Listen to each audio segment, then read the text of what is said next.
Assalamualaikum warahmatullahi wabarakatuh. Perkenalkan, nama saya Husnul Awalia, NIM 24601028 dari Prodi Manajemen. Di video kali ini, saya akan membahas tentang pendidikan politik di Indonesia.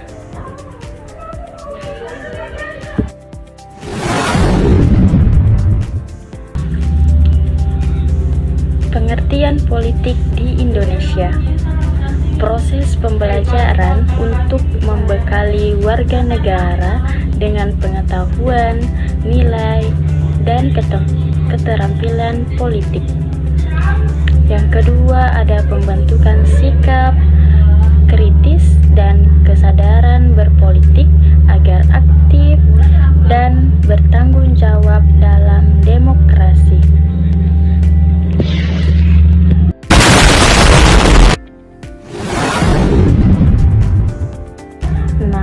Proses ini adalah bagian dari pendidikan politik, yaitu cara untuk membekali masyarakat dengan pengetahuan, nilai, dan keterampilan tentang seputar dunia politik. Tujuannya agar warga negara memahami peran dan hak kewajibannya, bersikap kritis dan sadar akan peran politiknya sehingga bisa ikut serta secara aktif dan bertanggung jawab dalam kehidupan demokrasi.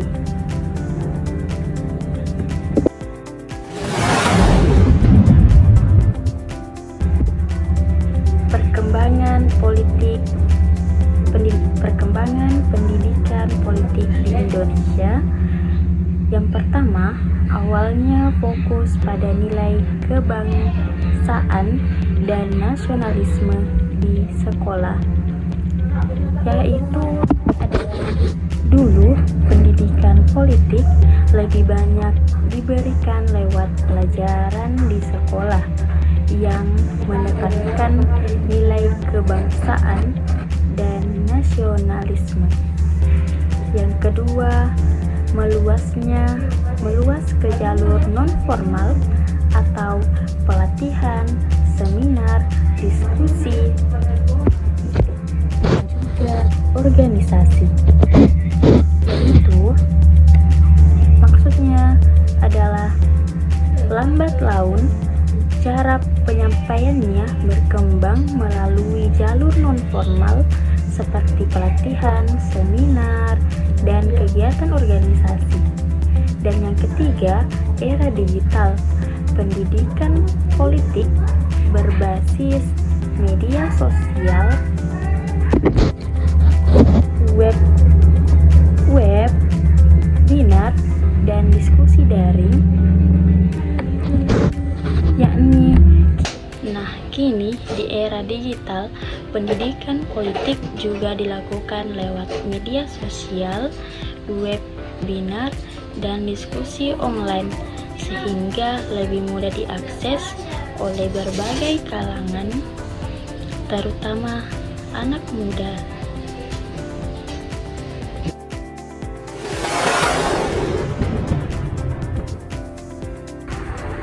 Fungsi pendidikan politik.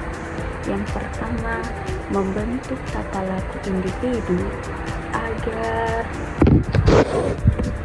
adaptif dengan lingkungan politik, yaitu membentuk tata laku individu. Pendidikan politik membantu seseorang agar bisa menyesuaikan diri dan bersikap bijak dalam menghadapi situasi politik di sekitarnya. Yang kedua, ada membangun masyarakat dengan sikap politik yang mendukung demokrasi, yang artinya membangun sikap demokrasi tujuannya agar masyarakat memiliki sikap politik yang sehat seperti menghargai perbedaan, terbuka terhadap dialog, dan mendukung sistem demokrasi. Yang ketiga ada mencetak pemimpin muda yang berintegritas dan bisa mencetak pemimpin muda berkualitas. Pendidikan politik juga penting untuk menyiapkan generasi muda agar menjadi pemimpin yang jujur, berintegritas, dan punya visi serta misi yang jelas untuk masa depan.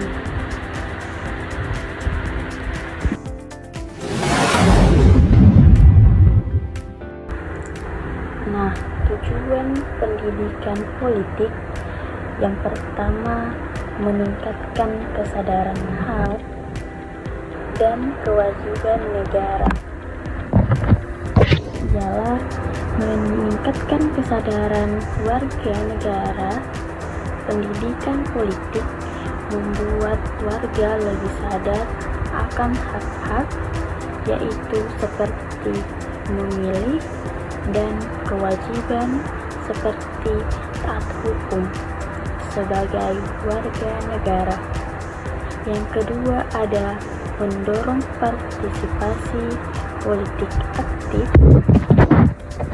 dan bertanggung jawab, yakni mendorong partisipasi aktif, masyarakat lebih aktif dalam politik seperti ikut pemilu, berdiskusi, atau menyampaikan aspirasi secara tanggung jawab.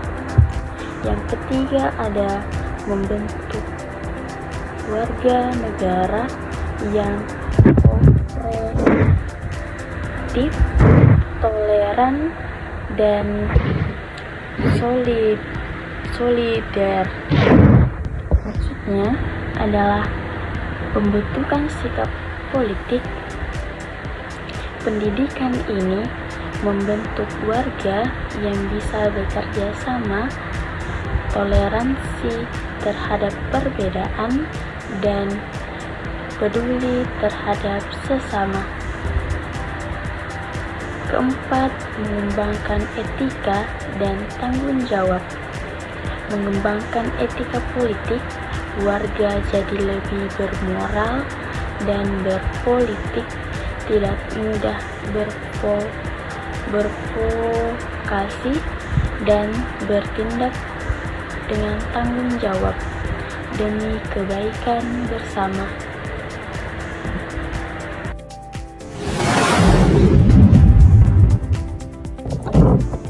Bentuk pendidikan politik. Yang pertama, formal pendidikan Pancasila dan kewarganegaraan di sekolah maupun perguruan tinggi.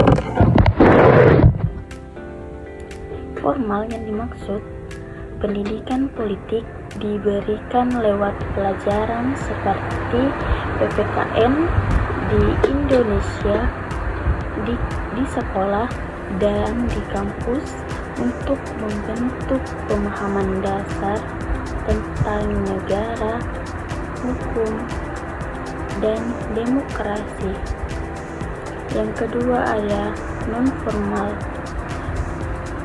yaitu seperti pelatihan kader, seminar, diskusi publik, dan media digital.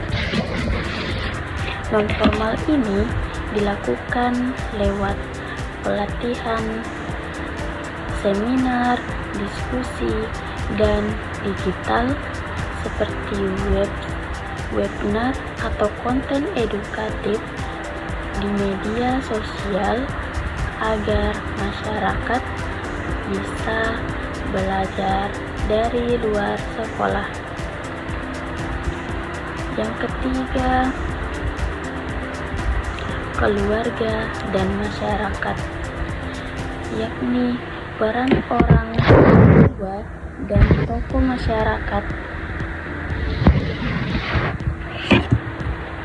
Orang tua dan tokoh masyarakat punya peran yang penting dalam menanamkan nilai-nilai kebangsaan dan sikap politik yang baik sejak dini.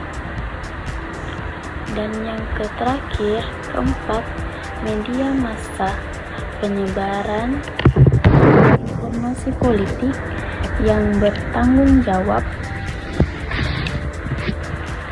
Media massa ini seperti televisi, radio, koran, dan media online menyebarkan informasi politik yang bisa membentuk opini publik jika disajikan secara jujur dan bertanggung jawab.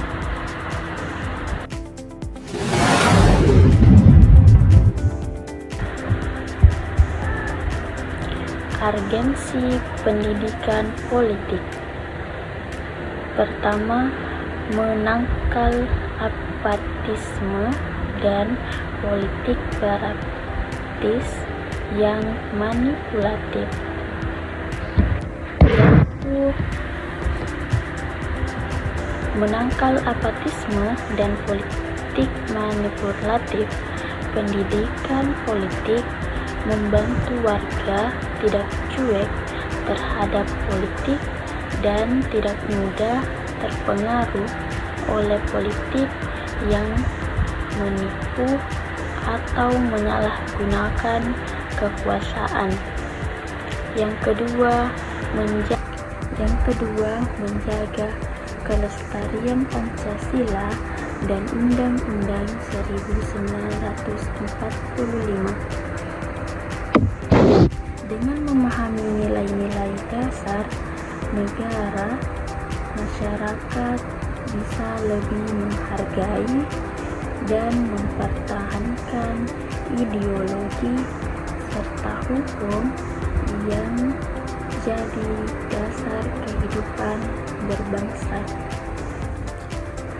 Dan yang terakhir, mendorong demokrasi yang stabil, dinamis, dan efektif. Tujuannya agar demokrasi berjalan dengan adil, aktif, dan terbuka, serta tetap menjaga kestabilan kemajuan bangsa.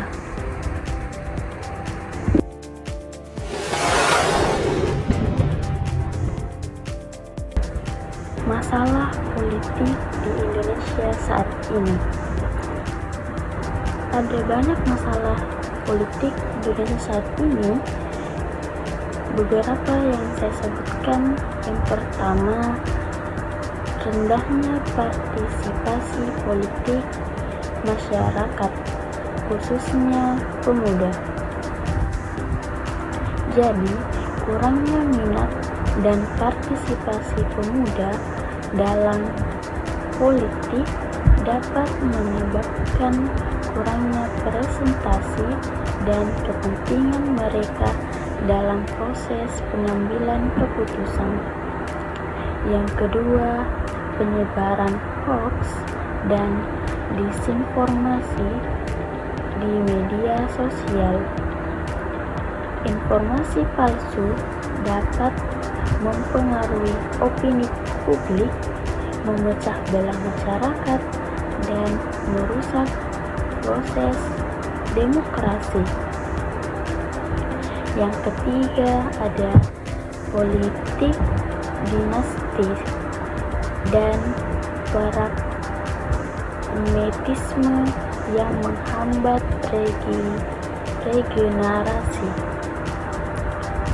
Ini dominasi keluarga atau kelompok tertentu dalam politik dapat menghambat munculnya pemimpin baru dan merusak proses demokrasi. Yang keempat, politik uang dan korupsi yang dapat merusak demokrasi. Praktik politik, uang, dan korupsi dapat merusak legitimasi pemerintah yang merusak kepercayaan masyarakat terhadap sistem demokrasi. Dan yang kelima, kesenjangan akses pendidikan politik, yaitu kurangnya akses pendidikan politik yang berkualitas dapat menyebabkan masyarakat kurang memahami hak dan tanggung jawab mereka dalam proses demokrasi. Dan yang terakhir, konflik politik dan polarisasi sosial. Konflik dan polarisasi dapat memecah belah masyarakat, merusak kohesi sosial, dan menghambat proses demokrasi.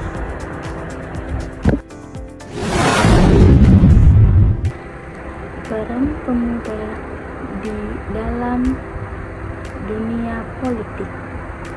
Yang pertama, pilar masa depan demokrasi. Ini membangun fondasi yang kuat untuk demokrasi agar dapat berkelanjutan dan efektif. Yang kedua, meningkatkan kesadaran dan partisipasi demokrasi. Meningkatkan pemahaman dan keterlibatan masyarakat dalam proses demokrasi, seperti mereka dapat berpartisipasi aktif dalam pengambilan keputusan. Dan yang ketiga, membentuk karakter kritis dan mandiri. Ini membangun karakter masyarakat yang kritis dan mandiri, sehingga mereka dapat membuat keputusan yang tepat dan tidak mudah dipengaruhi oleh informasi yang salah. Yang keempat,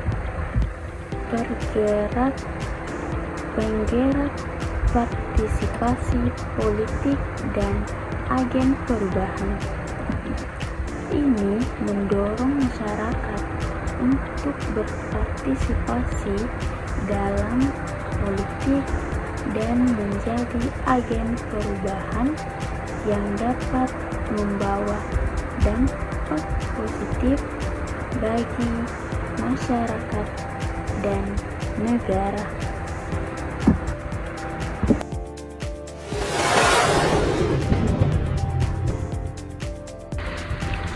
Kesimpulan, pendidikan politik memiliki peran dalam membentuk warga negara yang sadar, kritis, dan aktif dalam kehidupan demokrasi. Melalui pendidikan politik yang efektif, masyarakat, khususnya generasi muda, dapat memahami hak dan kewajiban serta berpartisipasi secara bertanggung jawab dalam sistem politik. Di tengah tantangan seperti apatisme, hoak politik, uang, dan rendahnya partisipasi, pendidikan politik harus dikembangkan baik secara formal maupun non-formal, dan maupun melalui media sosial atau media digital. Dengan demikian, pendidikan politik menjadi kunci untuk mewujudkan demokrasi yang sehat, stabil, dan berkelanjutan, serta memastikan lahirnya generasi penerus bangsa yang berintegritas dan siap menjadi agen perubahan.